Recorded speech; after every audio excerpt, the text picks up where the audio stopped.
Ashwin is going to talk to us about how to be financially sound. We're ready when you are. According to a report by USA Today, the average undergraduate owes $2,162 in credit card debt, and the average graduate owed $8,612 in credit card debt. Now, in the Greatest Recession since the Great Depression, we as students face a greater challenge today. Each and every one of us in this room needs some sort of guidance towards being financially stable. So in order to be financially stable, one must keep track of the expenditures, be aware of the economy, be willing to make any compromises, and being able to do some research on anything they're willing to buy. Now, first thing first is have a budget. Now, it's really important to have a budget because you can keep track of all your expenditures and make sure that you're paying your credit card bills on time, and make sure you're paying all your bills so that you won't have any overdraft fees, and so on and so forth. You need not take money out of your checking account if you go over the limit if you have a credit card. Now, having a budget doesn't take a lot of time. People may think that they're at work or they're having classes. They might think that they don't have much time, but in reality it takes as little as 3 hours a month to have a budget and keep track of all your expenditures. Secondly, be aware of economic trends. For example, if you'd like to buy a new car, then if buying it in the month of December is really wise, because the dealerships sell out new vehicles for the next year, and they generally cut costs for the cars that are of that particular year.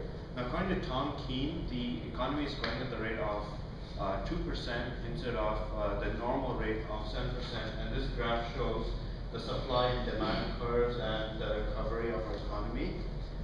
If demand is low, for example, if you like to buy a house, then it's a good time to buy a house when the demand for buying particular houses are low, so that you know when, because it's called a buyer's market.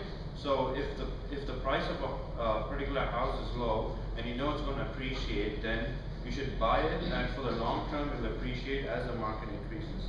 Now, it's good to know how much to buy, but it's also good to know what to buy. So researching your product is really key towards financial success.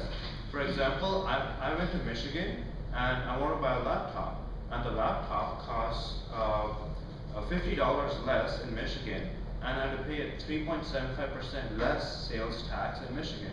So I ended up saving $80 on the exact same product. Now, you can do that by going online, or maybe going to a different county if you want to buy a car which has lower sales tax or lower prices. And another thing is always conduct a price comparison. Don't buy your books, for example, from a default source, which is the bookstore. Always have a price comparison. Go online, go to various sources, check the prices, wait for a week, let it come down, then buy the product. I ended up saving $155 on one single book by buying it online instead of the bookstore. Saving is a must, regardless of how old you are or how young you are. Saving is essential, because if you save a lot of money, then, for example, let's say you're going to buy a house. Chances are you're going to take a mortgage. So if you want to have a mortgage, you want to have a large down payment, so that your payments per month will be low. And also, you should have a good credit rating by paying off your credit card bills.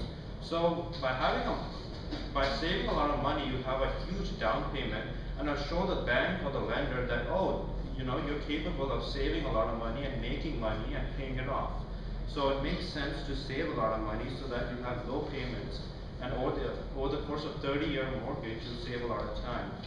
Now, it's good to know what to buy, but it's good to make changes too. So making changes and compromises are really key towards financial success.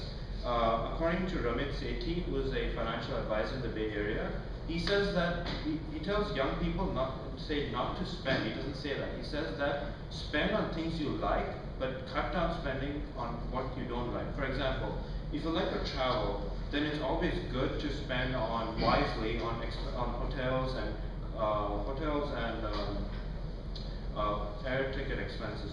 But if you don't like, say, watching TV, and you have a really premium package, then it's not really worth having that. You might want to downgrade. So in order to be financially successful, one must save for the future, be aware of the economy, have a good credit rating, have a good product, know what the product they're buying, and avoid wasteful spending. And living in Michigan, I know what it's like to be in a recession. And according to a study they've conducted, 60% of Americans are in credit card debt. So when it comes to personal finance, I advise you all you guys to be abnormal, because if you guys were normal, then you guys would be in deep credit card debt. Thank you.